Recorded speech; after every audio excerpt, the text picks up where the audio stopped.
Chapter 4. Any family could maintain itself adequately as long as the father was a good hunter and the mother an industrious woman. But socially that was not enough. Ideally, it must be part of a larger family, constituted of related households, called a tioshpaye, group of teepees. In the camp circles, such groups placed their teepees side by side where they would be in easy reach for cooperative living. In their closeness lay such strength and social importance as no single family, however able, could or wished to achieve entirely by its own efforts. In the atmosphere of that larger group, all adults were responsible for the safety and happiness of their collective children. The effect on the growing child was a feeling of security and self-assurance, and that was all to the good. Almost from the beginning, everyone could declare, "I am not afraid, I have relatives." To be cast out from one's relatives was literally to be lost. To return to them was to recover one's rightful haven. It was to such a haven that Bluebird finally came back. It was where she belonged and where her child belonged. It was important for her daughter to grow up with backing, an informal association with the girls, her cousins and sisters, and in a respect relationship with her brothers and male cousins, who would stand back of her, ready if she should need help. There was every reason for Bluebird to rejoice, but at first she wept several evenings in her teepee, and women relatives came in to weep with her, then to dry her tears. She wept because now at last she knew for sure that her parents were dead. If only I had seen them, too, lying with arrows in their backs. I would have got used to it long ago, she told her old grandmother. But I always imagined them to be back here waiting for us. Now you know, child, so accept it and try to always be happy.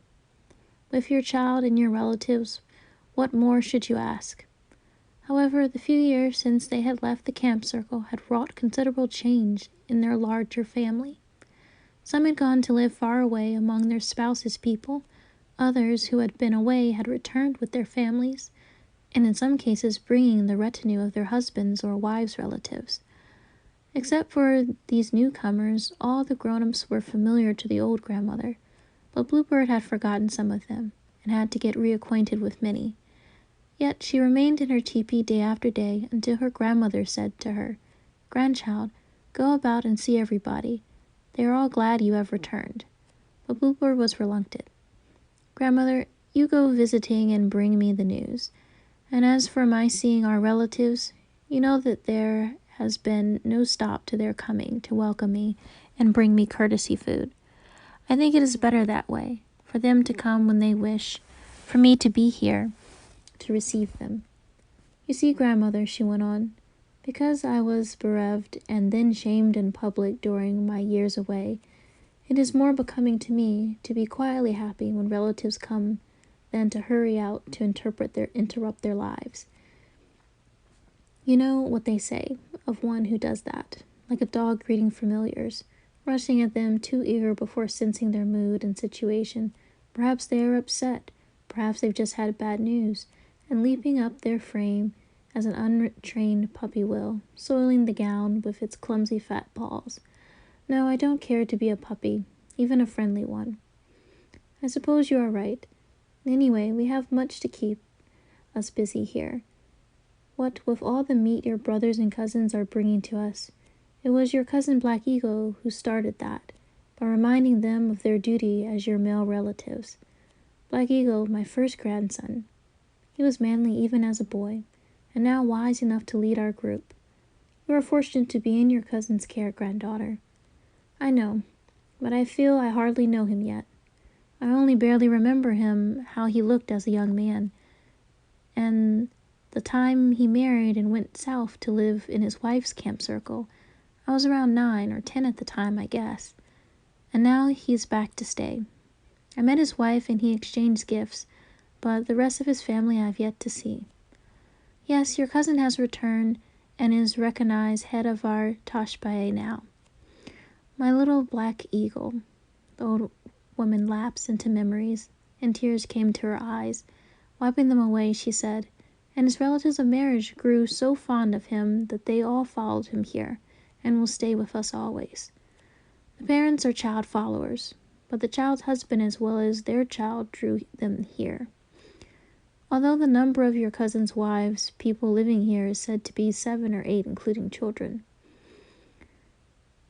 Bluebird did not know it yet, but this was the family with which she was to be allied for the rest of her life. This outside family, rather than one of the same blood as she. But they were still strangers. It was through a friendly little boy who took a special interest in the winsome Waterlily that she came to know them more intimately.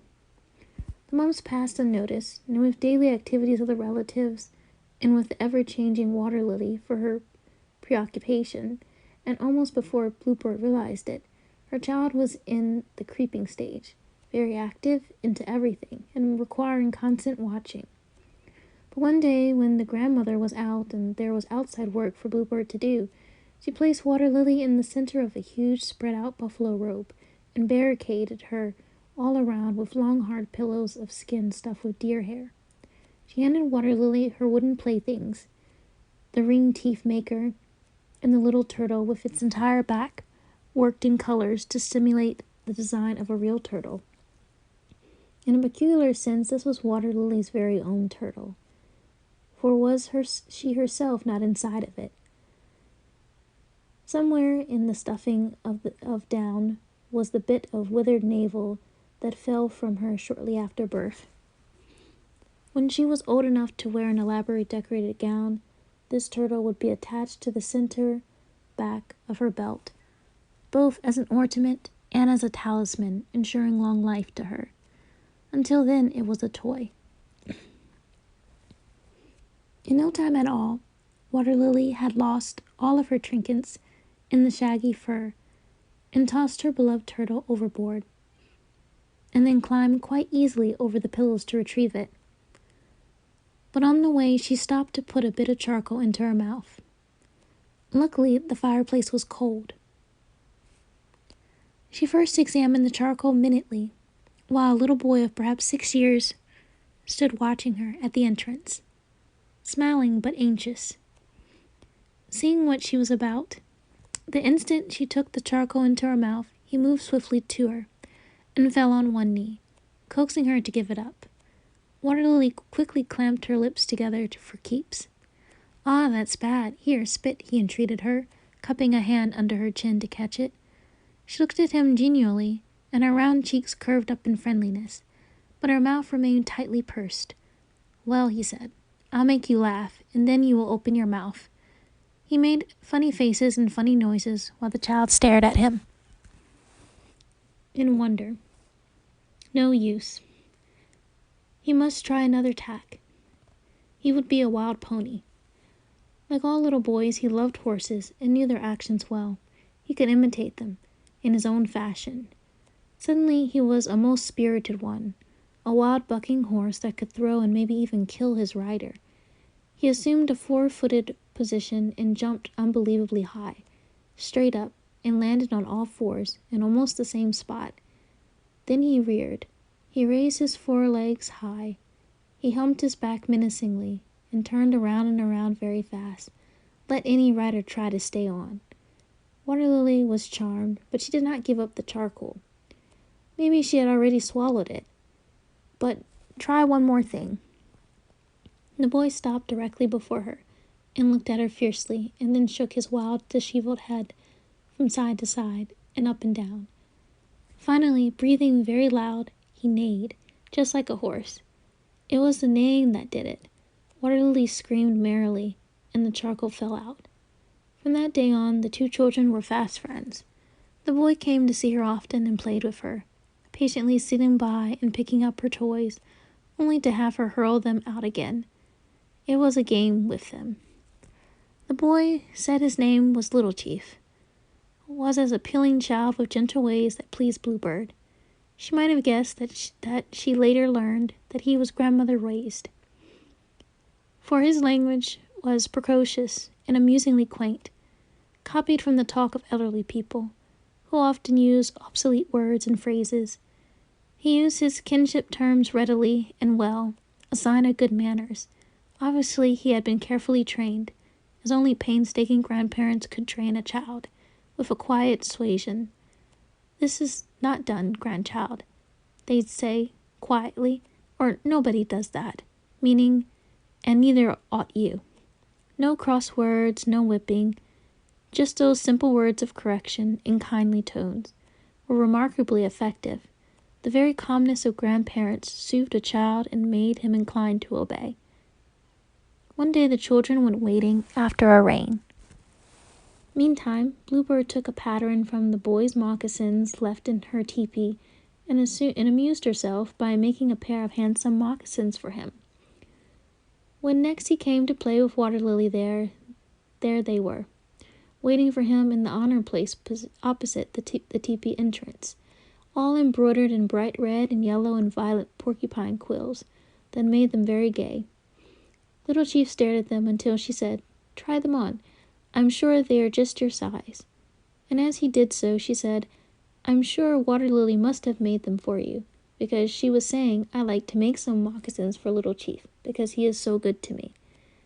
The boy knew she was joking light-heartedly, though she spoke quite seriously. Mothers often did so, putting words into a baby's mouth before it could speak what they would say themselves. It was a custom. His grandmother used to do the same thing. He was speechless with delight, but at last he managed to say, "I will show them to my grandmother," and slipped out of the teepee, smiling shyly. Not many hours later, the mother-in-law of Black Eagle, a tall, vigorous woman of middle age, came to see Bluebird, bringing her some special delicacies. With a complete deliberation, she settled herself in the caller's space, immediately to the left as one entered the teepee, and calmly and methodically wiped the dampness from her brow, cheeks, and neck, remarking what a warm day it was. Bluebird sat waiting. When Black Eagle's mother-in-law was ready, she began talking thus. "I've come to see you because I have something to say. To make moccasins for a child is not only to honor him, but to honor his people also. His grandfather and I are deeply touched that you should do this for our little one, who is our very heart. What though he is an orphan who never so much as sampled his mother's milk, and whom we have raised with great difficulty. Even so, or for just that, we have tried to raise him with honors, with feasts, and with gifts to others in his name. And so, because you have honored him, a stranger to you, my old man," long married women often fondly refer to their husbands thus, "sends this message. He says, among my horses is a beautiful white mare, 3 years old. From this day on, it is no longer mine, it is that little girl's." It was Bluebird's turn to make a formal answer. "It was a simple thing I did because he played so nicely with my child. It was nothing. But it gladdens me to have your husband's message. You see, I too like my child to be honored. Doubtless you have already heard of my sorrow because of her father's unfair treatment of me. Single-handed, I am trying to raise her with such honors as I am able. Therefore, whoever honors her with a gift honors me." After that, the two women chatted pleasantly, without asking personal questions. It was bad manners to be curious. I will remain silent. When and if she chooses, she will tell. Usually, the very things one would like to know would eventually come out in the conversation, unless they were secrets purposely withheld. Bluebird had wondered about Little Chief, where he came from each day, and who his parents were, and whether or not he had brothers or sisters. Before the visit was over, she knew all about him and much more. The mother-in-law of Blackbird discussed her children quite openly. "I have 3, she said.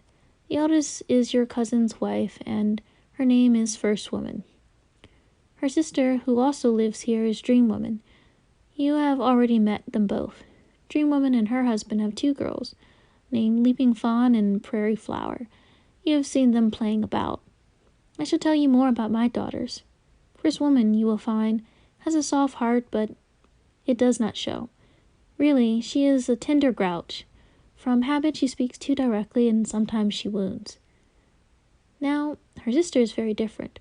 Always she was a quiet girl, and even now nobody knows what she is thinking, for she never has much to say, but she is kind, inside and out. She, too, like you, does very beautiful artwork with porcupine quills. She has great ability. Supernatural ability, everyone says.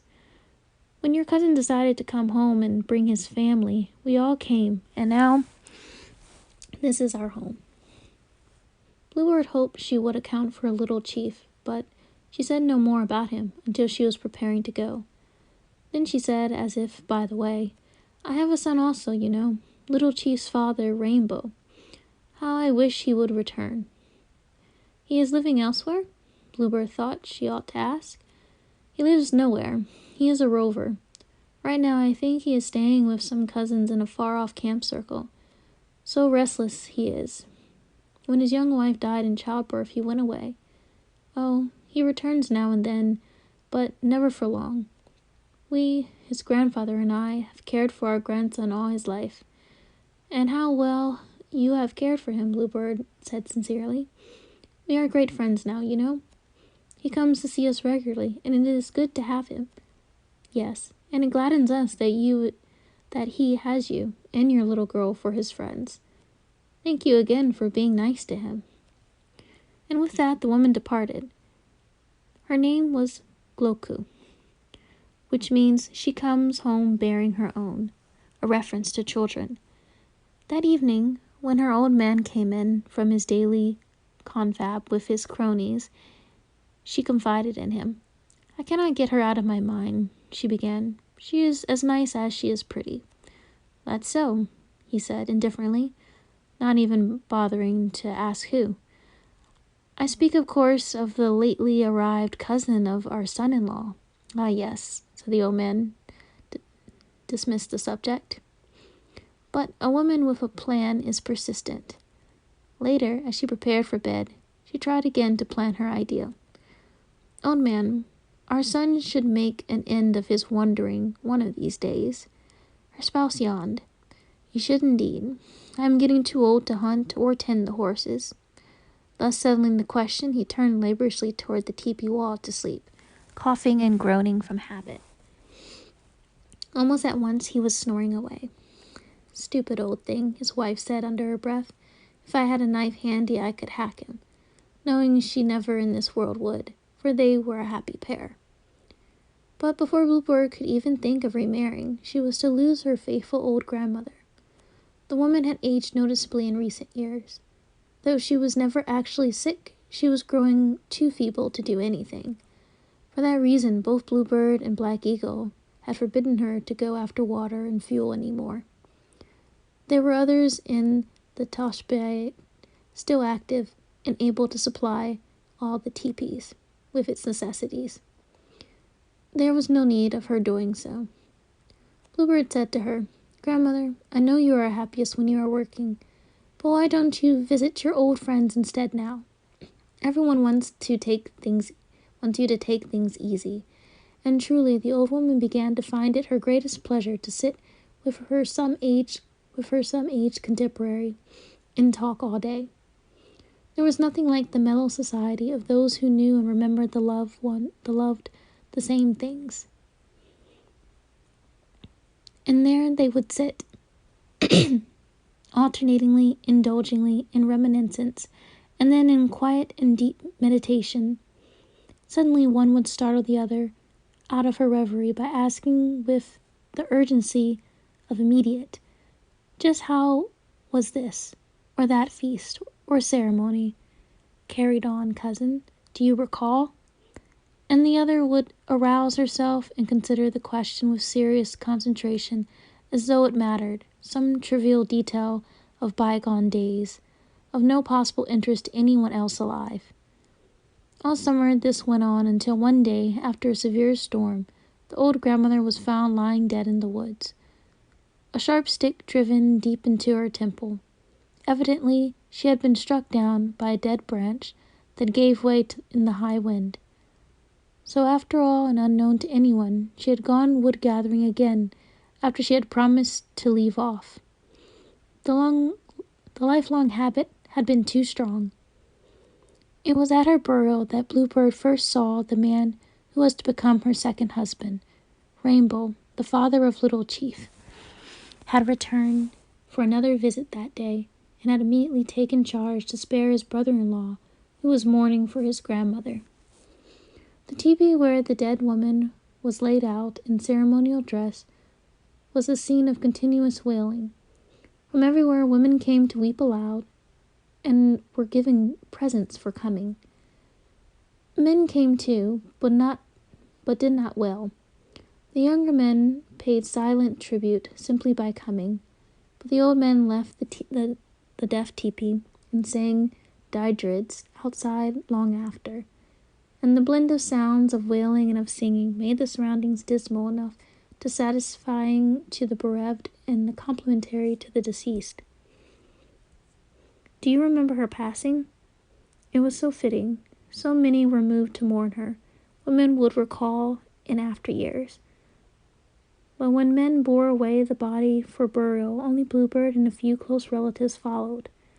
For in those days a funeral was no public function. A scaffold had been set up on the knoll within sight of the camp circle, but remote enough and on top of a platform for the body. Despite her sorrow, Bluebird could not help seeing the stranger working with the other men. He knew what to do every instant. When it was time to mount the scaffold, he did not wait to be asked for or shrink from the responsibility until someone else assumed it, but sprang lightly up onto the platform and proceeded to do what must be done, with sober efficiency. It was his sureness and his smooth timing that she particularly appreciated. No awkward pauses to confer on what to do next, who must do it, and so on, which could take the dignity from a solemn hour. When the shrunken body encased in a buffalo hide was hoisted up to him, the stranger received it from the men below and laid it gently in position, as though it were the body of a child. Then, without haste, he placed around the body the few simple belongings the old woman was to take with her, and at the last he covered body and platform with a great hide, carefully, while those below waited coils of braided thong to bind the whole together as one, securely to withstand the wind. So sympathetic, yet businesslike he was. So mature. By comparison to the peevish star elk, whose childishness had made her life insufferable to Bluebird, seemed even more inadequate. But Bluebird must bring her wandering thoughts back to the immediate. It was not easy. As for the stranger Rainbow, he worked with such concentration, with so indifferent to those about him, that if the very attractive chief mourner affected him at all, none could see it. None could say he so much as glanced at her. But one evening, after a long day of traveling to another location, as Bluebird was putting up her teepee, where she now lived with her only child, Rainbow came by and offered to water her 2 horses, along with his own and his father's. Since the young boys of the group, who usually helped her, had not come in yet at dusk, he brought back a rope. He said he had not needed after all, and the two chatted over simple and impersonal things. Gradually he brought up what was on his mind, as was evidently his way. I have something to ask you. It may or may not appeal to you, but however it strikes you, it is for you to say, and that will settle the matter for all time. If you say no, then I shall never bring it up. For, look, we are no longer children. We know our own minds. I will never offend you by attempting to change yours for you by urging or by tricks, such as young men sometimes use. I am too old for that. Hoover knew exactly what he meant. He wanted to marry her. And that was perfectly legitimate, for he was her cousin's wife's brother, and a marriage with him would have tribal sanction. But she did not express herself at once, and they talked again of other things. Sometime during that chat, he said that when the people reached the spot where they always hunted in the fall, he was going out after deer. When he turned to walk away, she said softly, "Did you say you were going hunting?" He swung around and replied, "Yes, I said that." Oh. He had not gone many steps when he heard her call, "I'm going with you." And that was her acceptance. "All right," he said, "if you really want to." Going home, he laughed a little in triumph. It was all they said, but it was enough. Bluebird had consented to become his wife. For under no other terms did a woman go hunting or camping in the sole company of a man not her husband. Next morning, Rainbow and his father sat on the men's side of the fire in the tepee while his mother prepared their morning meal. After a time, she said, "Why so silent? Can't you two make a little talk while I am busy? Is someone dead that you sit speechless?" That evidently was the old man's cue. He cleared his throat and began, "Well, well, well, so Little Chief is off again so early. What ails that boy anyway? Has he lost all taste for his own teepee? It seems to me he is eating even his morning meal away from home." His wife turned. "It is because he likes to play with that little girl. He can't wait to go over there. And her mother is so kind to him." Rainbow rose to the bait. "What little girl, mother?" "Why, son, the child of your brother-in-law's cousin is a cute little girl, she is, too. That cousin whose grandmother died not so long ago," as if Rainbow did not know.